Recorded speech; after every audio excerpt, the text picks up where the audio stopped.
Welcome to Mark Bajerski. Are you having an itch? You've just had a wash. How could you possibly have an itch? Come and say hello. Come and say hello. I don't know if any of you guys have ever met Princess Lily. This is Princess Lily. Princess Lily, say hello. Come and say hello. Big wave. Yes. Look into the camera. Look into the camera. Here, look. Look, give a big wave. Hey, not so big a wave today. Hey, babes. My little darling. On the Costa del Sol at the moment, it has to be in its 20s, 25, 30-ish, something like it's really hot today. So I've got a fan for Princess Lily down there. So there's a little fan going on so she can sit there. But it looks like she chooses to want to sit with Daddy. Okay then, let's sit here and be comfortable. Yeah, she's had a haircut. We've left her a mane because she's a lion. She likes to look like a lion. Shut up, Mark. Just get on with your job.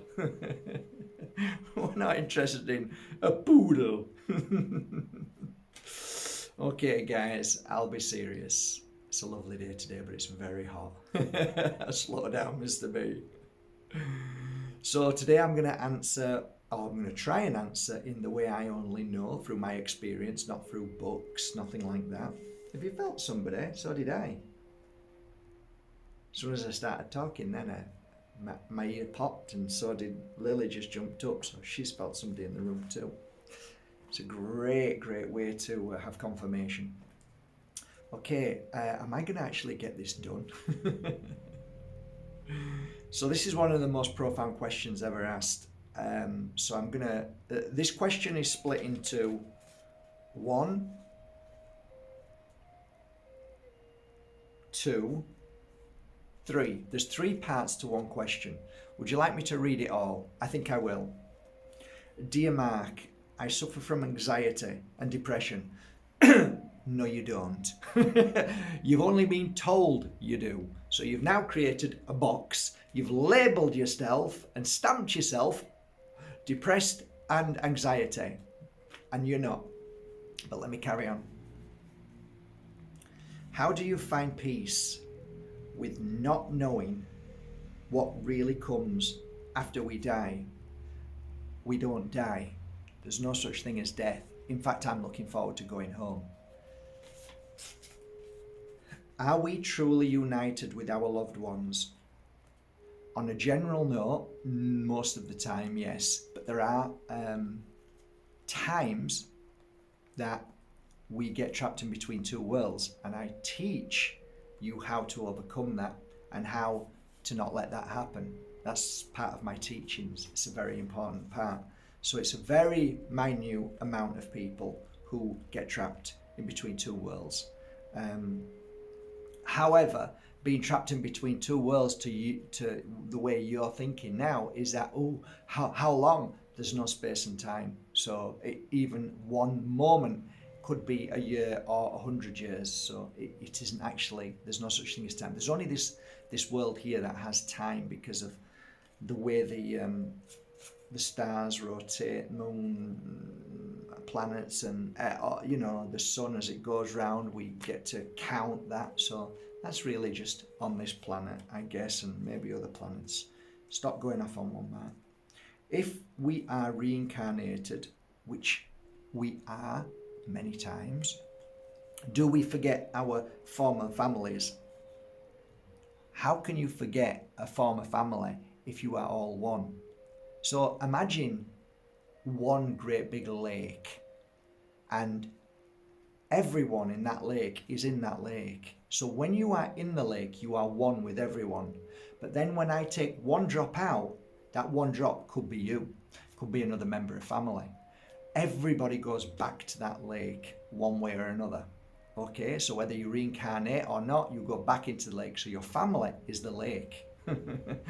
Don't think of it just as your brother and sister, your mum and dad, your grandma. Think of it as the whole of this world are your brothers and sisters, your mums, your dads.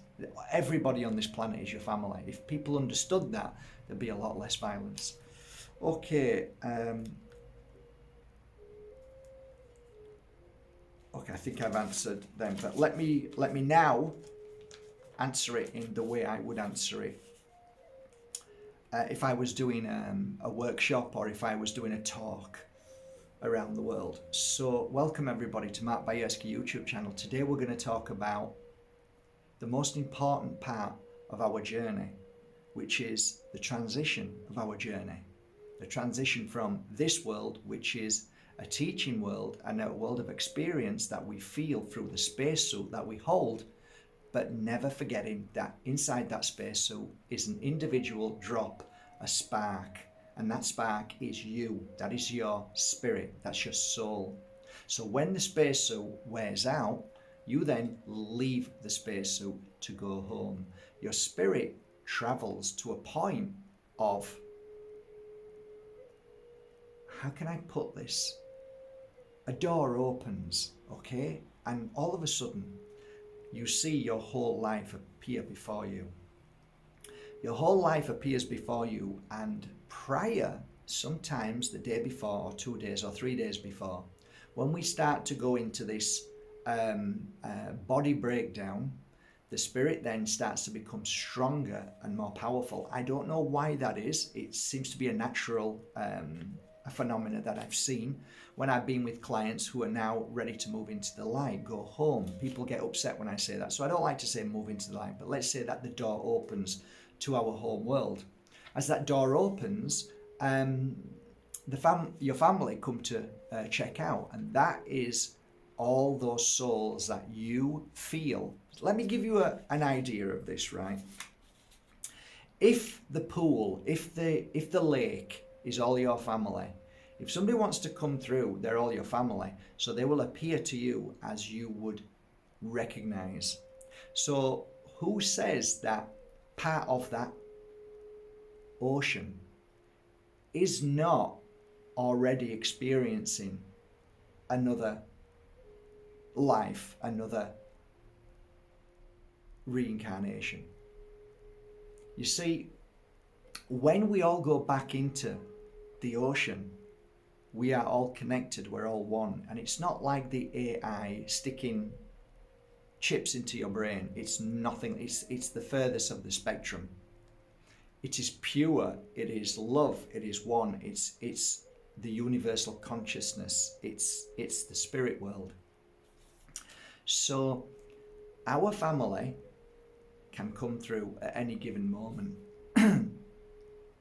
So sometimes you'll see a grandma, sometimes you'll see a brother, and as I'm sat there with the person who's moving into the light, she may hold a hand out or she may smile, and I'll smile because I know she's smiling at somebody who's come through the doorway to come and collect them. It's not always in that moment that happens. So it's actually, they're just coming to keep a check just to see, are you nearly ready yet? We're here just to prepare you that everything's going to be fine. So you feel happier, you feel lighter, you feel, okay, I'm going home. Does that always happen? No, it doesn't, but it does often. That gave me a real good buzz. It confirmed many things in that moment when spirit came into the room. My ears popped, and then they would smile or they would hold their hand out or point and say, or start crying. And I've got to be honest, I could feel the energy. The energy in the room changes, it shifts, and it becomes hot, but not hot that you can feel it. Your body just starts to vibrate at this frequency in the room. So the room is getting prepared for your transition from this spacesuit back home. It's beautiful. It's just beautiful. It really is. How do I know there's a spirit world? Well, there were many times over the couple of decades that I was sat with clients that I would have this overwhelming feeling. And as I'm doing a psychic reading, I never promised anything. I just said, let's see what happens. And they'd say, oh, but I want to speak to my mother in spirit world. I says, well, I don't have a direct line. I don't know whether they're in this world or they're reincarnated. And sometimes if they're reincarnated, sometimes they might not come through because their essence, that drop, is somewhere else now. But there are moments where you can pull forward somebody through. If you ask, is somebody here? Can somebody come through? Sometimes they came through, sometimes they didn't. So it's like, okay, you're not very good, are you? Well, I don't know. I don't know whether I'm very good or not. I'm just doing my best.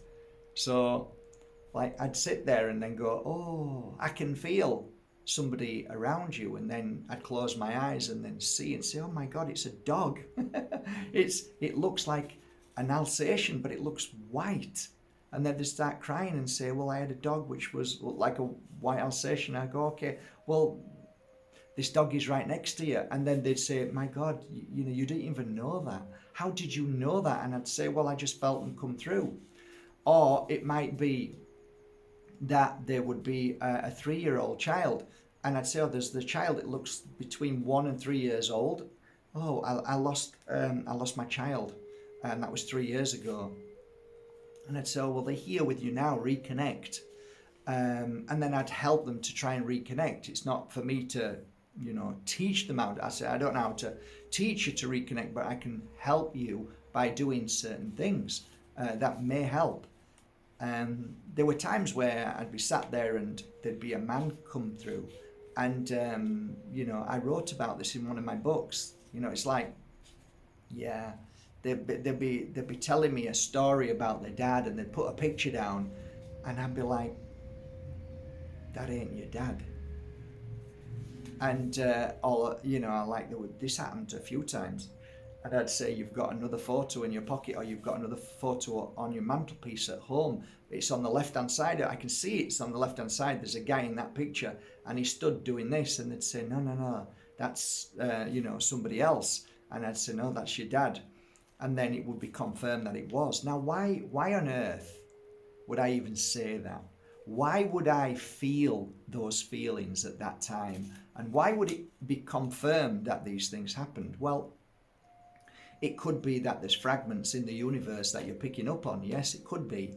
But there's a difference between, there's an argument, and there's always been an argument that you're tuning into your clients next to you. Okay, so I'm tuning into my clients, so I could be picking up their information on a psychic level, but there might not be a spirit world. Well, why is it then that I very often read for somebody and said to them, told them something that they had no idea about, and then they went away and it was all confirmed? They had no idea what I was talking about. They thought I was an idiot. They thought I didn't know what I was doing. And then they would call me a week, a month, a year later and say, I'm so sorry, Mark. I didn't know what the hell you were talking about. It sounded nonsense, but this is the most scariest thing. What you said is absolutely correct. Okay. Well, I'm glad that you've got the information. That confirms something to me, that I'm not going crazy, and that there is another world that still exists in this realm of our reality that's giving us information that you didn't know, which means how could I have picked it up from you if you had no idea? So my understanding of this kind of field of work is that a lot of charlatans are in this work. I didn't come into this work to make money. I didn't come into this work to be egoistic, to steal power over people. I was genuinely interested. I mean, the shit what would happen in my house, like tables moving, furniture moving, and things happening, meeting people at various points of my life thinking, this is weird. Things happened to me that I could not explain. Did I enjoy that? Yes, I did, because I knew then there was more to life than eating, drinking, sleeping and working, and there's some magic out there that's been suppressed from humanity deliberately, so we cannot connect to that, because if we all connected to it, the world would be a different place. We'd feel different. We wouldn't suffer from what you've been programmed to believe is anxiety, is depression. It's bullshit. No such thing. What you are suffering from is that your energy is trapped. And that is fear energy of something that you cannot relate to, you do not know, so you fear it. So I don't know if it's real. I'm not so sure if I may have some faith, but I'm not really sure. So if I die, I disappear. No, you don't disappear. Your spirit, your soul lives forever. It's this beautiful ocean of love. Now, I can start telling you stories about not my clients, but my son once told me that he had a dream, and he said that when he was in this dream, you're fast asleep, aren't you, baby? Dad, he was only 6 years old, 7 years old, something like that. Dad, I had a dream last night, and he said, this is the truth. We were in the car, and he said, I think I was in heaven. And he said, and if heaven is what it felt like last night, I don't want to be here anymore. I want to go. And I said, it probably is, son, but I think you've got a lot of work to do. I wasn't even in this field of work, but kind of scared the living daylights out of me. He actually meant it. He didn't want to be here anymore because he loved the feeling of what the spirit world feels like. I have touched upon that energy about 4, maybe 5 times. The Buddha tried to connect to that energy and go through all the process of healing himself through, different processes through his life. And to touch that energy of nirvana, to me, what it means is ultimate spirit world, feeling that being in the ocean with our home. And the closest I ever got to it was the first 2 years of meditating with very special and powerful people who would help me in the sense of making my room comfortable by giving me the safety net of going into these places without feeling stupid, without thinking I'm crazy, and making the room's energy strong enough so that, wow, what the hell was that? That was incredible. How did that happen? And that's why I use incense. I sell the most powerful incense in the world. She can feel spirit in the room. So we have spirit in the room right now, and she's going cuckoo on me. She's feeling it all the time. She's feeling the sense of a spirit, and it is a lady who's by my side to the left here. So I feel a lady who's coming forward. Now, if I was doing a reading on you, I would say, okay, there's a lady here now. She's in the room. She's stood there patiently, quietly. She's lovely. She presents herself actually all in black, and she looks like she's from a country. I probably feel like Croatia, somewhere like that. And she's coming through with a lot of love. So this is how I'd start explaining what she looks like. Anyway, I'm going off on one now because I don't do this work anymore. But I think what I'm trying to say, and maybe what this lady's trying to say, she's trying to help you to see that we are here, and they're always here, and they're always around us. And the spirit world should not be talked about as if they're not part of our world. The spirit world gets very, very sad, but they don't. But what I mean by that is that the spirit world in humanity's eyes are separate from us. They're not us. We're not them. And yet we are everything. We are them. We are the spirit world.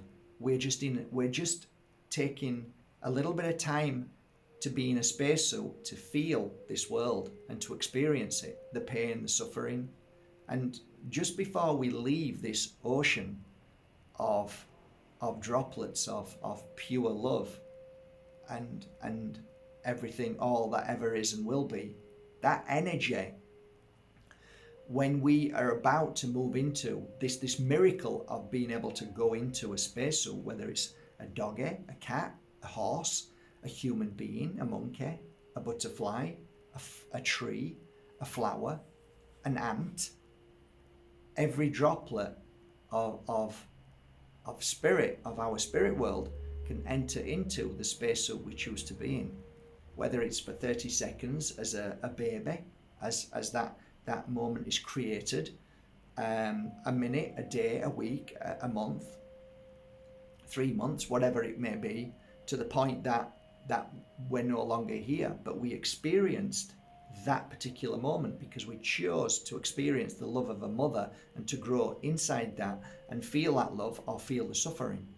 Because you can be pregnant and be beaten by your partner, and you can feel the suffering, the child can feel the suffering, and that is something that maybe we chose to feel, because it raises our vibration when we move back into the spirit world, which raises the consciousness of understanding suffering. Because you learn so much from suffering. You don't learn so much from having a holiday the whole time you're here, because you don't really learn much, do you?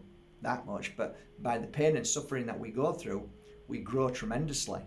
One of the things that I noticed, there was 12 levels of consciousness in the spiritual sense, and that is when people sat with me, I used to put my hands over their hands and feel their consciousness as a spirit and see how powerful they were in terms of their spirit. And you may think, well, how can you judge an individual if we are a consciousness as one? As an individual, we are a singular, but once we go back into that beautiful ocean, we become one, and we become all seeing, all powerful, all amazing. And there is no space and time, and everything is just incredible. It's hard to put into words because they limit the dictionary. It's hard to explain it in any way because I can't explain a feeling. It's like me saying, this is a lemon, smell it. Go on, have a smell. Can't. That's right, you can't. Only I can describe it to you what it smells like. But if you didn't know what citrusy means, if you didn't know what lemony means, if you didn't know what bitterness means, then how am I going to explain it to you? Because there's not enough words in the dictionary. There's no words in the dictionary that can explain how I felt when I reached the point, which I'll go back to, was the point where I sat in my mind's eye in this room full of amazing souls. I then left my body and went into what you would call your imagination, which is actually the doorway to the spirit world. But they tell you it's your imagination because they wanted to hijack that and tell you you're an idiot and you've got a big imagination or a wide imagination. Oh my God, what an imagination. They did that deliberately because that was the key that opens the door to be able to connect to the spirit world. Where do you think I go? I use my imagination. Oh, is that what it is? Well, then you're fake. Well, why is that? Because somebody programmed you to believe that? No, the imagination is everything. Where do you think you get your creativity from? So your creativity is amazing because you've created a beautiful painting. It comes from your imagination. But if I start to attune to the spirit world and say I feel the spirit world here through my imagination by closing my eyes and feeling my mother next to me, oh, that's rubbish. Okay, so the painting is okay, but this is rubbish. Do you not see how silly you sound? You've been programmed, so I'm going to have to stop you right there. I don't speak brainwash. This is the truth. When you close your eyes and you call upon your mum or your brother or your sister or your family in the spirit world and sit down, I sit by a tree and I wait for them to come round. And when my mum came round, it was the most amazing feeling. And she just sat with me and she looked about 18, 20. She looked like the picture behind me here that you can't see. She looked like this. So you imagine this beautiful lady sat with me, smiling, and I just turned and hugged her. I'm crying now because it was so profound, and like an auctioneer thinking this is all bullshit because my mum died when I was 45. And like, how can God kill my mum, who was the most beautiful woman on earth, and leave my dad to abuse me for the rest of my life and for him to live till he's 82 years old? That's not right. So how can I now turn that and say to you, listen guys, I didn't believe in God. I didn't believe in all of that. But when things happen, you can't deny it. You've got to say, okay, this is real. At the moment of my mum hugging me, I can only tell you this. If you've scored a goal, if you've had a child, that moment that you connect with your child, if you haven't met somebody for 20 years and you see them again and you hold them, at the moment of passing a driving test, or something that just makes you feel you have no words for that feeling, times that by 1,000,000, and now you understand how close I was to the spirit world, nirvana, or whatever word you want to use, the highest vibration, the most divine feeling that I ever had. All of these moments that happened to me over these years, no one can look at me and say to me, this is all nonsense.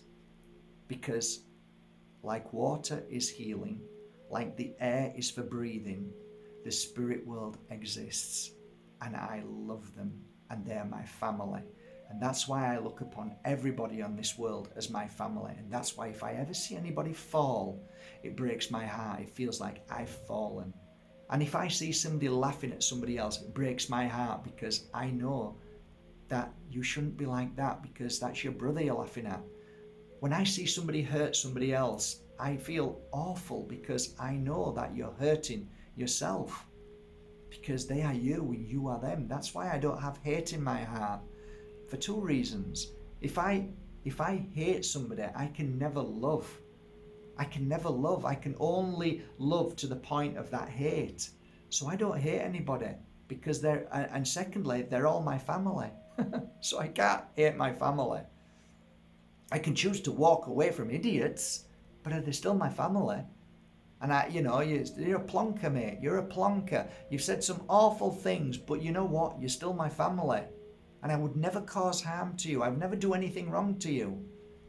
And at that point when you move back into the spirit world, the one thing I realized, and forget religion, but if people around you and holding you and loving you and giving you the strength and knowing everything's going to be okay, then it's so easy to transition. And being trapped in between two worlds does happen. And it's good to talk about it, because I do know that these things happen, because my work for 20 years was to try and help people move back into the light who were trapped in between two worlds. Sometimes it was really easy, sometimes it was a bit challenging, but all of these things made my life story and the books that I've written and my truth absolutely 100% clear, crystal purity of knowing that we don't die at all. And we can come back as many times as we want to choose to experience the most challenging tests in our life. Nobody said it was going to be easy. When we move away from pure bliss and love, and again, I can't find the words of it, well, why would you move away from that to when you already have all of that love and that bliss? You would only choose to move away from it to experience pain and suffering, because that's a different experience from what we are used to. And sometimes I try and put it into words that are simple for people by saying, the stronger you are, the more you go through in this world. And you say, no, I would never choose that. But if you come from a place of love and you're going back from a place of love, then the in-between doesn't seem so bad, meaning that the time that you spend in this body, this in-between. So on a final note, for you beautiful souls like me who used to suffer from worry and fear and all that, forget the word anxiety, forget the word depression. They're just words, and that energy can be dispelled very quickly, very easily. But for me, it was kind of like, well, I'm a stubborn bugger, so it took me a while to okay, I like what you're saying, think it's great, but no, I don't believe it, until I was shown these things. And then I had no option, but yeah, it's real. This is real. That's why I smile. And when people say, you're not frightened of death, not frightened at all. In fact, I'm ready to go anytime. So don't ever be sad for me. If I ever do go, be happy, because you know what? I can't wait. I can't wait to go back and share all my experience with my brothers and sisters. And that raises the vibration then to try and help heal this cosmos, this universe, strengthen it in so many ways.